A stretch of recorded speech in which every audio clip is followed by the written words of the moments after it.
Jadi kira-kira perusahaan ini atau BTPS ini biasanya dihargai di valuasi berapa sih setiap tahunnya gitu ya. Nah, biasanya kita menentukan nih titik wajarnya. Nah, kalau si BTPS saat ini secara histori sebenarnya itu valuasinya itu sudah cukup murah atau berada di bawah valuasi wajarnya. Tapi mungkin karena kita juga lihat price action-nya juga sama seperti Breeze, masih downtrend, mungkin referensi area-area yang menarik kalau misalnya Sobat Cuan sudah ngincer saham BTPS karena kinerjanya, mungkin bisa dipertimbangkan untuk melihat area-area harga 2000-an gitu ya. Jadi untuk hari ini, untuk sekarang sih belum begitu menarik. Hari ini kalau nggak salah BTPS harganya naik sekitar 6%-an ya gitu. Di antara bank-bank yang lain merah, dia hari ini naiknya cukup tinggi gitu. Tapi menurut aku pribadi masih ada tekanan untuk bisa turun kembali ke area 2000-an. Itu untuk BTPS. Terus ada lagi nih perbankan yang sering ditanyain tapi jarang orang bahas gitu ya, yaitu BBTN. Yang dimana kalau misalnya kita lihat kok kayaknya BBTN itu valuasinya udah cukup murah, tapi kenapa ya harga sahamnya nggak naik-naik gitu ya, apalagi baru-baru ini juga habis right issue gitu kan. Nah, kalau misalnya aku sebenarnya sudah pernah jawab sih di live kita sebelumnya ya, untuk BUMN itu Sobat Cuan, BUMN apapun itu biasanya kalau melakukan right issue tuh memang kurang menarik harga sahamnya, price actionnya ya, bukan kurang menarik untuk ditebus, tapi price actionnya tuh kurang menarik. Berbeda sama emiten atau perusahaan swasta. Biasanya kalau perusahaan swasta itu kalau ada right issue itu kan harga sahamnya suka dimainin ya gitu. Tapi kalau misalnya BUMN tuh enggak, biasanya cenderung sideways kalau misalnya mereka lagi right issue.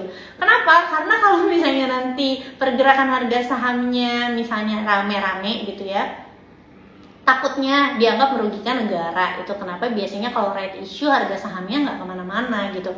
Tapi bukan berarti right issue-nya itu tidak pantas untuk ditebus ya. Kayak dulu 2021 itu Bank BRI pernah right issue ya untuk akuisisi PNM dan juga Penggadaian. Itu harga sahamnya turun dari 4.500 kalau nggak salah ke 3.600 pada saat right issue-nya ya, pada saat momen right issue-nya terjadi, sebelum right issue dan sampai momen right issue-nya terjadi. Tapi after right issue-nya selesai, itu harga saham BRI-nya kembali naik lagi gitu ya. Sekarang harga saham BRI juga walaupun turun kan udah di kisaran 4.200-an ya, means sudah lebih tinggi dari harga waktu right issue tahun 2021. Jadi memang kalau BUMN seperti itu, beda sama perusahaan swasta.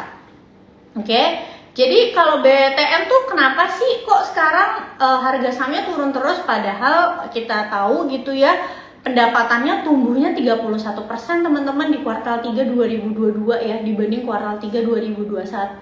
Bahkan laba bersihnya tuh tumbuhnya 50%, tapi kok nggak bisa gitu loh ngangkat harganya. Beda nih sama kakak-kakaknya Bank Mandiri, BNI, BRI, ketika laporan keuangan keluar harga sahamnya bisa naik tinggi gitu ya, BBTN enggak.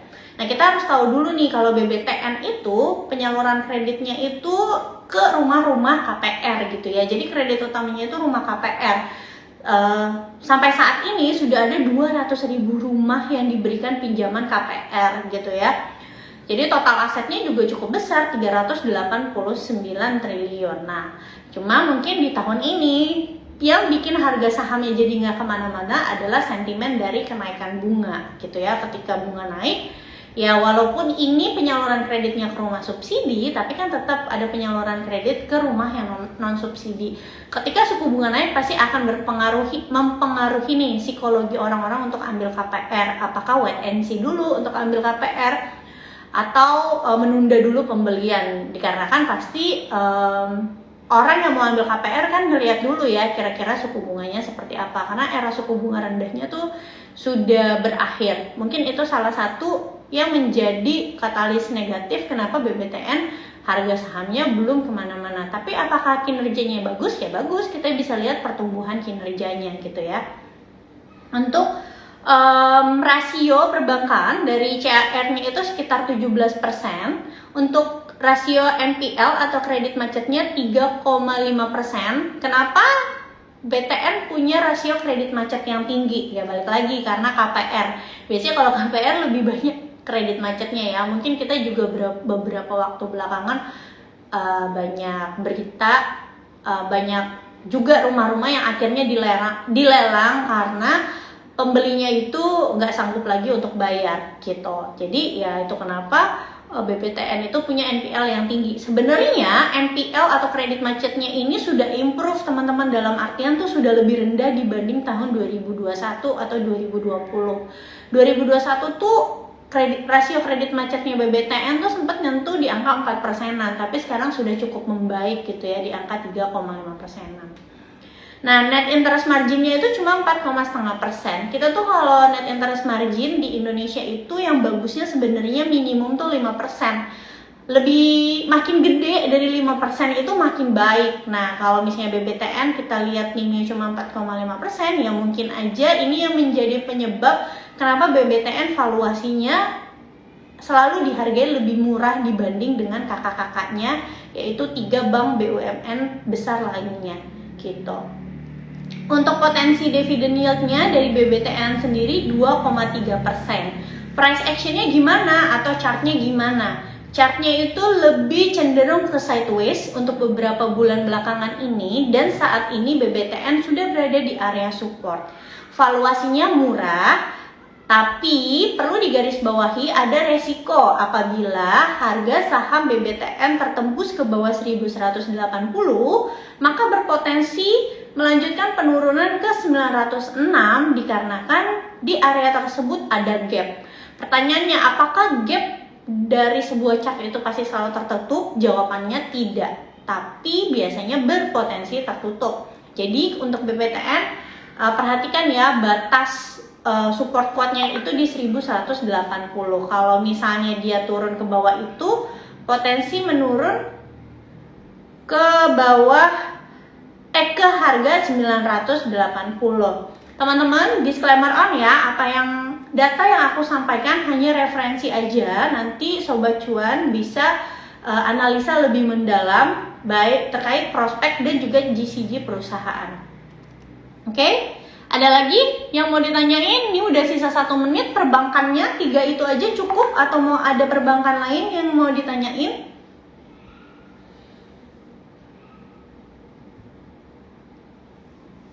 Aku tunggu pertanyaannya.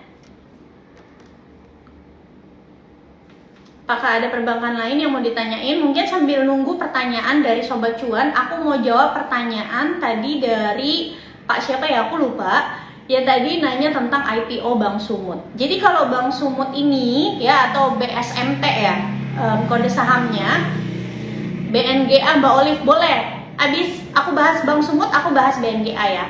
Jadi untuk Bank Sumut teman-teman atau BSMT, dia itu masuk ke ranahnya itu bank daerah. Bank daerah, jadi kalau untuk bank daerah sendiri kita harus compare-nya itu peers-nya jangan sama BRI sama BNI ya, karena skala bisnisnya itu jelas berbeda. Jadi kalau Sobat Cuan mau analisa, bandinginnya itu sama bank daerah juga, kayak misalnya BJBR, Bank Jawa Timur, Bank Jawa Barat atau BJTM, Bank Jawa Timur. Nah, kalau aku sudah analisa, kemarin juga tim CNBC Profit juga sudah analisa, sebenarnya untuk kinerja itu Bank Sumut sendiri cenderung biasa aja, dalam artian nggak ada sesuatu yang spesial, karena kinerjanya itu dari sisi rasio perbankan mirip-mirip aja sama BJBR dan juga BJTM gitu ya. Dan potensi dividend yield-nya itu di kisaran 6% nih untuk Bank Sumut, yang dimana tidak jauh berbeda dengan BJTM dan BJBR yang menawarkan dividend yield sekitar 7%-an. Cuma yang mau aku sampaikan di sini, biasanya kalau untuk bank-bank daerah yang ada di Indonesia itu harga sahamnya itu cenderung tidak kemana-mana, dalam artian hanya bergerak dari titik tertentu ke titik tertentu aja. Kalau kita lihat misalnya Bank Sumut itu nanti ketika IPO kan dihargai di PBV sekitar 0,8 sampai 1 kali.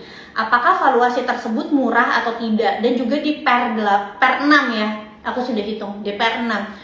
sebenarnya tidak murah, itu valuasinya wajar aja. Karena kalau kita lihat BJBR dan BJTM juga PER-nya sekarang 6 dan PBV-nya juga BJTM 0,8 kali, BJBR itu 1,1 kali. Artinya mungkin ya rata-rata industri dari rata-rata valuasi dari perbankan daerah ya memang segitu di PER 6 dan juga di PBV 1. Mungkin kalau harganya lebih turun lagi baru menarik gitu ya. Pertanyaannya adalah kalau misalnya emiten yang sama di sebuah industri kasih kinerja yang mirip, valuasi yang mirip, dividen yield yang mirip atau perbedaannya hanya dikit saja, mana yang kita pilih? Kalau aku pribadi lebih baik pilihnya yang sudah lebih dulu listing. Kenapa? Karena ada faktor resiko di mana kita belum bisa melihat price action perusahaan yang baru IPO. Kalau BJBR dan BJTM, kita sudah punya histori dari pergerakan harga sahamnya, baik itu pergerakan ketika ekonomi sedang bagus, bahkan ketika ekonomi sedang resesi. Kita bisa tentukan di mana titik support dari BJTM dan juga BJBR. Tapi kalau Bang Sumut nih, kita belum ada nih data historis pergerakannya. Bisa saja harga sahamnya naik, tapi jangan lupa bisa saja turun. Ketika turun, kita belum tahu di titik mana dia bisa berhenti. Gitu, oke, semoga jelas ya teman-teman. Terus juga perhatikan faktor GCG perusahaan ya. GCG itu tata kelola dari sebuah perusahaan. Tata kelola itu di dalamnya adalah coba di checklist gitu ya, apakah perusahaan itu rutin mengeluarkan laporan keuangan tepat waktu, terus juga apakah perusahaan itu terbuka terkait segala informasi yang dimiliki perusahaan, dan apakah pihak manajemen pernah terkena kasus atau seperti apa. Ini tuh penting untuk kalian memilih saham yang cocok untuk berinvestasi jangka panjang seperti itu. Oke, kita ke BNGA. Mungkin BNGA ini pertanyaan terakhir ya. Sebenarnya di sini aku juga sudah tulis. Nah, kalau BNGA Sobat Cuan, BNGA ini mirip sama BDMM dalam artian perusahaan ini kepemilikannya itu dimiliki oleh asing. Dimiliki oleh asing itu berbeda sama yang pemilik saham free floatnya banyak asingnya ya. Jadi misalnya kalau kita lihat BCA, BRI, Bank Mandiri, BNI, saham yang beredar di publik atau free float itu banyak dimiliki asing, misalnya fund asing. Tapi kalau BNGA sama BDMN itu pemegang saham pengendalinya itu asing gitu ya. BNGA ini pemegang saham pengendalinya itu kan CIMB, 91% kepemilikannya gitu ya. Nah, kalau kita lihat di Indonesia, perusahaan yang dimiliki oleh asing atau pengendalinya asing itu biasanya valuasinya entah kenapa dihargainya itu rendah, nggak bisa kayak perbankan nasional kayak BCA, BRI, BNI, Bank Mandiri. Aku juga kurang tahu kenapa gitu ya, karena mungkin free floatnya kecil juga, jadi bisa jadi pemegang saham pengendali tidak terlalu memperdulikan harga sahamnya di market mau seperti apa, karena mereka menguasain 90%-nya. Ibaratnya kalau cuma 7% yang ada di publik, ya udahlah terserah mau kemana, nggak akan berpengaruh juga sama keuntungannya mereka, karena kan mereka untungnya tuh dapetnya dari dividen gitu kan. Dividennya 90% dividen perusahaan masuknya ke mereka gitu. Itu satu. Nah yang kedua sebenarnya kita harus lihat lagi nih, mungkin kalau kita lihat BNGA PBV-nya 0,6 kali, oh orang bisa ngeliat wah PBV-nya murah banget ya di bawah 1 kali. Ya kita lihat aja nih pertumbuhan dari kinerjanya itu sendiri. Contoh paling gampangnya, pertumbuhan pendapatan BNGA itu pada kuartal 3 2022 kemarin itu hanya tumbuh 2,5%. Coba bandingin sama Bank Mandiri ya, yang pertumbuhan pendapatannya itu 20%. Pendapatan loh teman-teman. Pertumbuhan pendapatan bunga itu artinya yang pendapatan dari penyaluran kreditnya.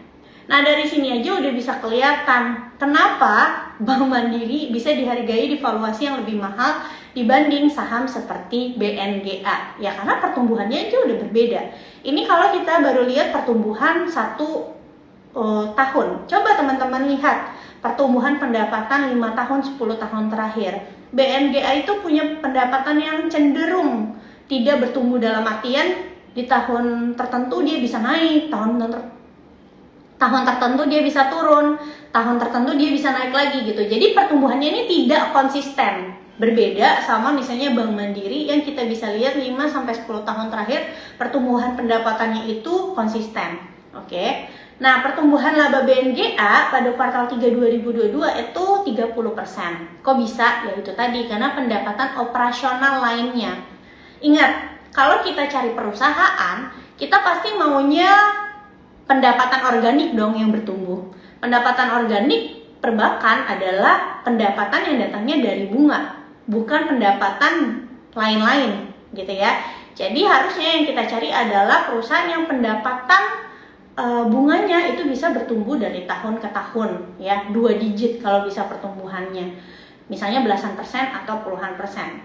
Nah, dari sisi net interest marginnya juga BNGA hanya 4,7%, ROI-nya 13% dan rasio kredit macetnya 36%. BNGA juga masih kurang efisien karena cost to income ratio-nya 46%. Tapi nih, apakah BNGA saat ini tidak menarik gitu kan? Tentu aja ada sisi lain yang bisa ditawarkan oleh BNGA ke investornya, yaitu apa? Dividen yang besar dibanding rata-rata dividen perbankan lainnya. Jadi kalau misalnya kita lihat pertumbuhan dari laba bersih, BNGA itu di tahun ini berpotensi memberikan dividen yield sebesar 8-10%. Itu kenapa mungkin di tahun 2022 emiten ini juga banyak dibicarakan ya, dikarenakan potensi dividennya, bukan secara kinerjanya sebenarnya. Kan sekarang itu karena mungkin cari cuan di market agak sulit, jadi mungkin banyak investor yang pengen ya udah deh beli aja yang bisa ngasilin passive income. Ya nggak salah juga. Jadi kalau misalnya sobat cuan carinya capital gain ya, kenaikan harga saham yang bisa bertumbuh dari tahun ke tahun, kurang cocok kalau mau investnya di BNGA. Tapi kalau sobat cuan carinya emiten dividend play yang bisa kasih dividen yield besar, boleh aja kalau misalnya mau koleksi BNGA. Cuma diperhatiin ya, harga belinya untuk supportnya itu 1130 itu sebenarnya menjadi support, tapi biasanya BNGA itu punya resiko untuk turun ke harga 900 sampai 1000-an. Oke, itu aja dari aku sobat cuan. Jangan lupa keputusan menjual dan membeli itu semuanya ada di tangan sobat cuan. Kita hanya kasih referensi aja dan tentunya dengan analisis yang mendalam. Sobat cuan harus analisa secara lanjutan lagi. Oke.